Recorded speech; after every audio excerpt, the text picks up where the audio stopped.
Olá, nono ano, tudo bem? Sejam bem-vindos a mais uma aula de geografia. Então, vamos começar?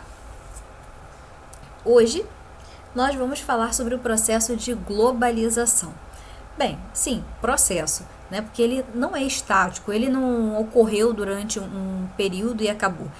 Ele ainda continua acontecendo.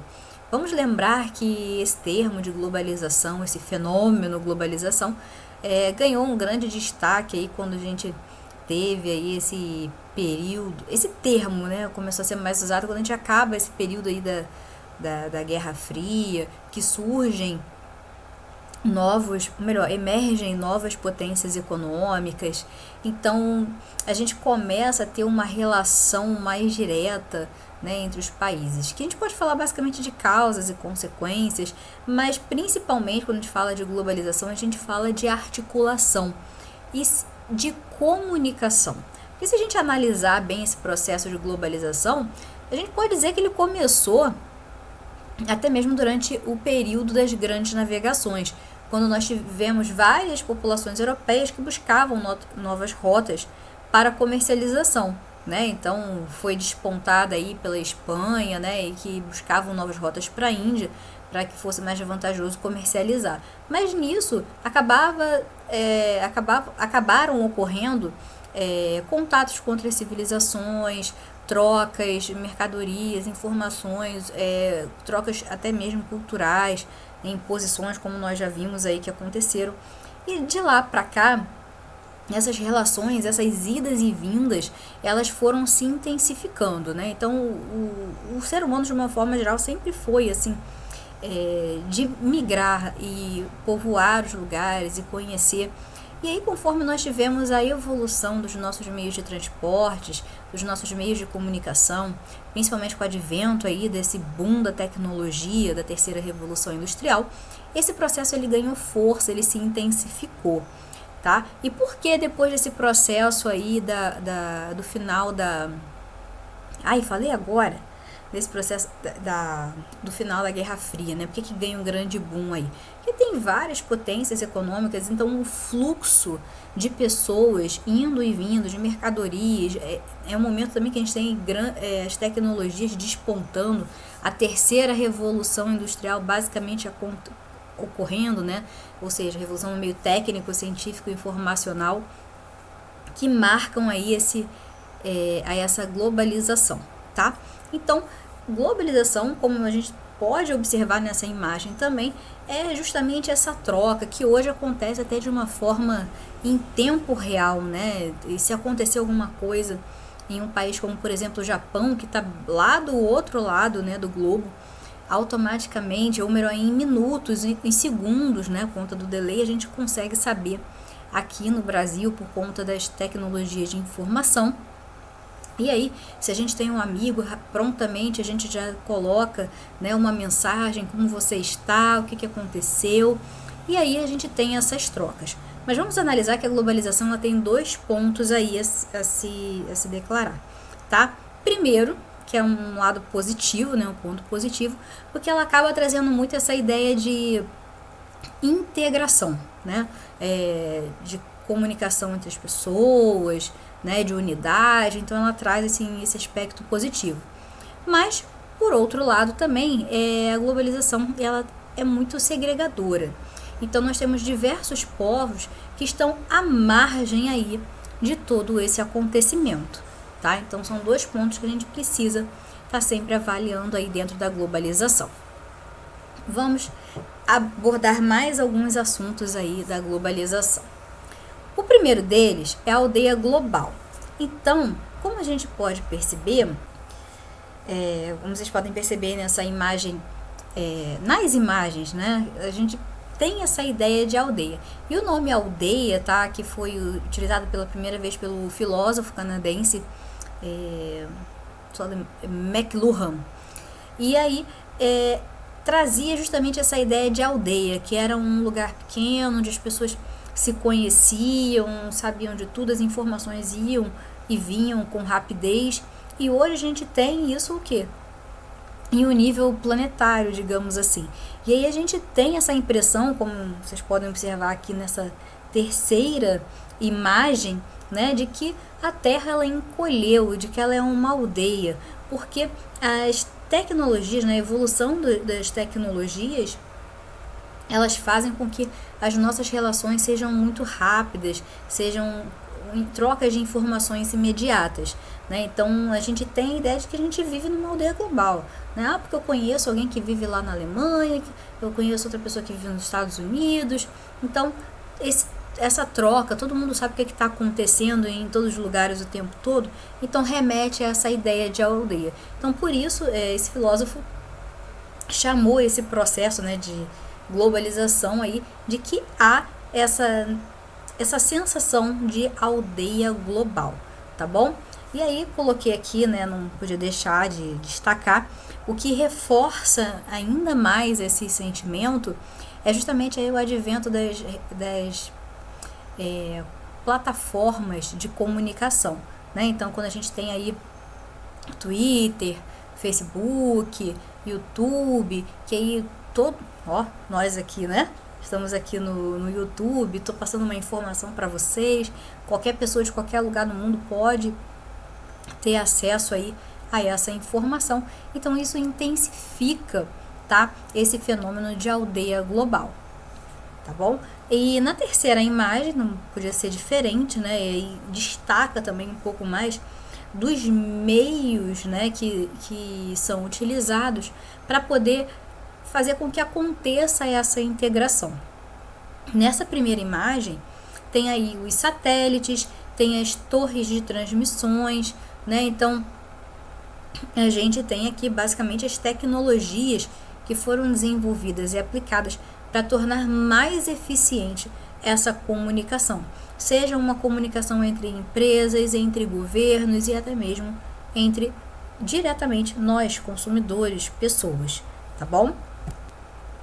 Então, seguindo aqui para o nosso próximo tema aí dentro da globalização, né? Então, dentro da globalização, lembra que eu falei, ela é um processo, ela é contínua, ela continua acontecendo.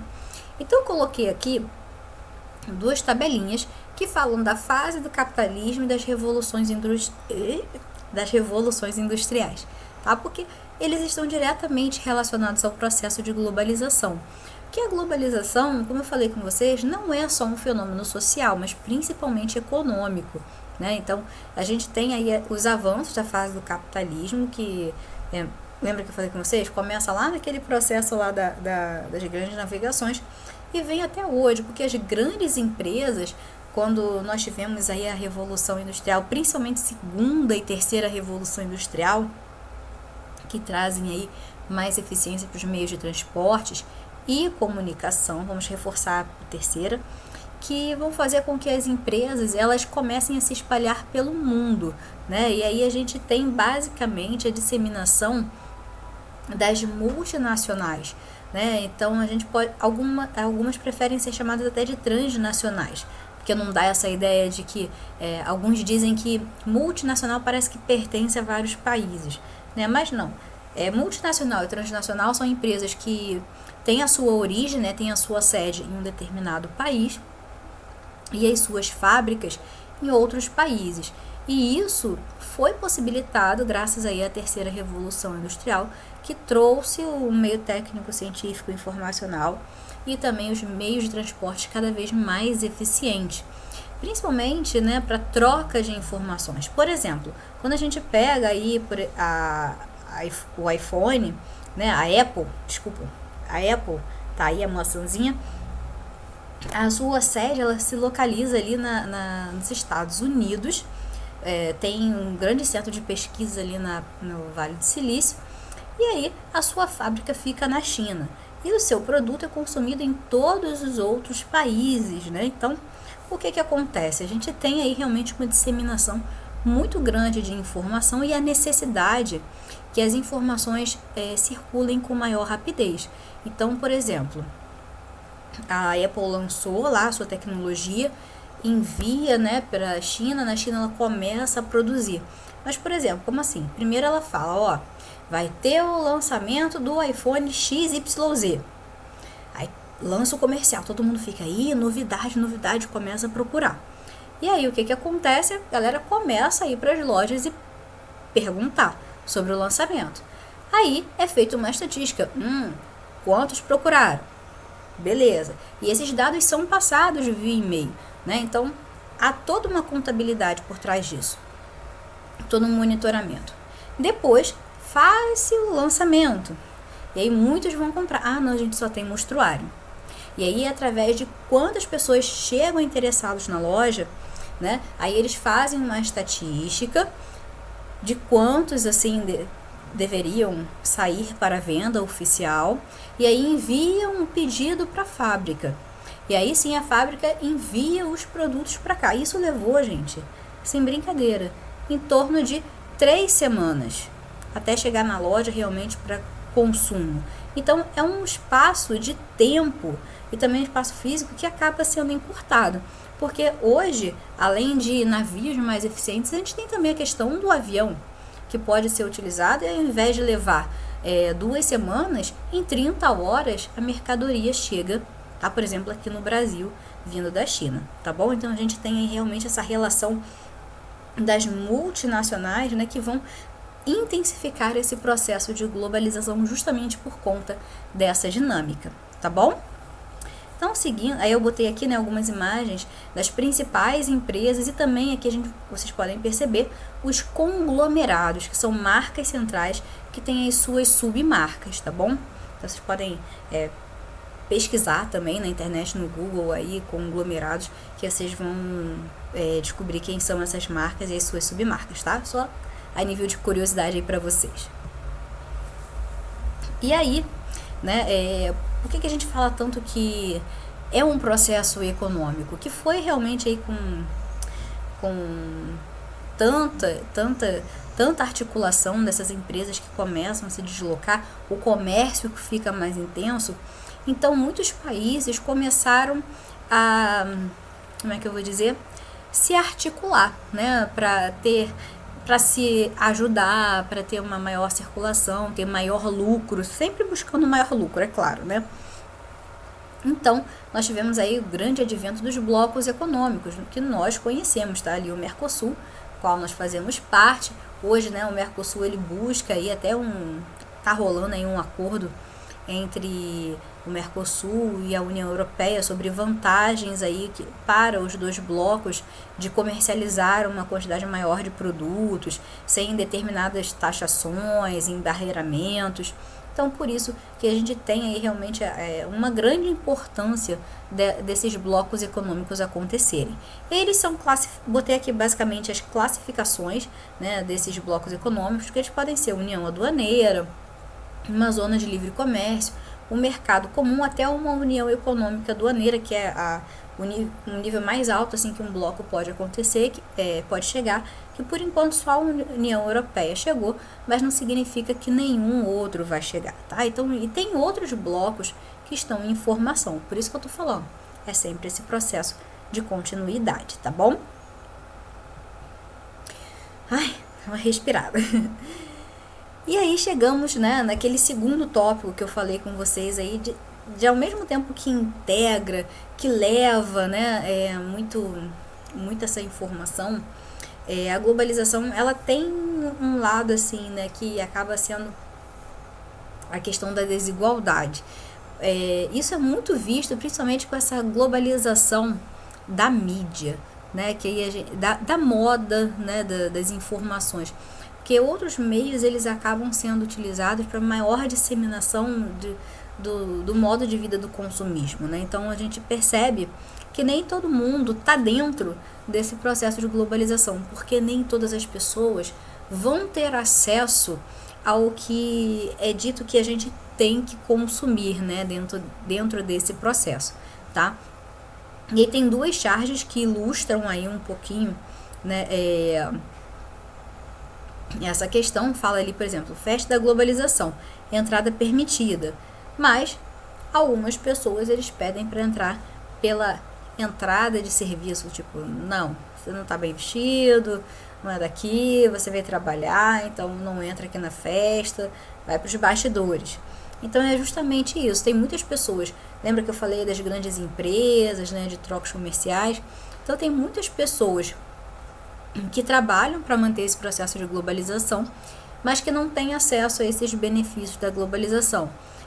Trabalha na fábrica do iPhone, mas não consegue comprar um iPhone, né? Então a gente tem muito aí dessas contradições acontecendo aí, tá bom?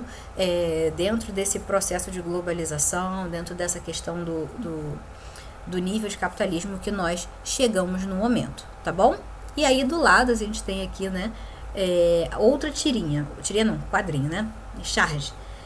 Bem, hoje falaremos sobre as vantagens da globalização. E aí destaca ali, né, o hemisfério norte, basicamente na América, onde a gente tem quem aqui, né? Estados Unidos, que possui sim aí uma grande quantidade de empresas das multinacionais e que vai aí basicamente com outros países liderar, né, esse processo de globalização econômica, tá bom?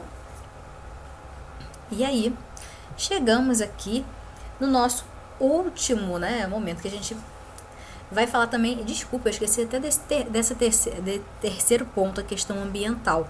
Conforme a gente tem o advento aí dessa globalização, um consumo globalizado, então basicamente a gente acaba não produzindo mais nada e a gente consome. E para consumir, as coisas precisam ser produzidas, automaticamente precisam de recursos naturais. E aí é óbvio que os impactos ambientais negativos, eles crescem, né, a cada dia. Principalmente quando a gente tem alguns países que não se preocupam, né, em tomar outras medidas para que se possa produzir, né? Por exemplo, a China, ela é muito criticada justamente por isso, que ela não tem um critério assim de política ambiental. Já, por exemplo, no Brasil, infelizmente isso anda com pouca força, tá? Mas nós temos até o famoso selo verde, que acontece aqui no Rio de Janeiro, que é cedido para empresas, né? Dado para empresas que conseguem produzir, gerando menor impacto ao meio ambiente em todas as escalas produtivas, tá? Então, é claro que essa empresa não só ganha um selo, ela também acaba ganhando algumas vantagens por produzir de uma forma limpa, tá bom? Então, é possível sim ter um processo de globalização que não tenha tantos impactos negativos aí ao meio ambiente, tá bom? Então, já falei muito aí sobre a globalização. Qualquer coisa vocês podem me perguntar, tá? Perguntar lá pelo Escola Web, deixem registrado, aproveita também dá o like aí no vídeo, tá bom? Então, um beijo e até o próximo vídeo.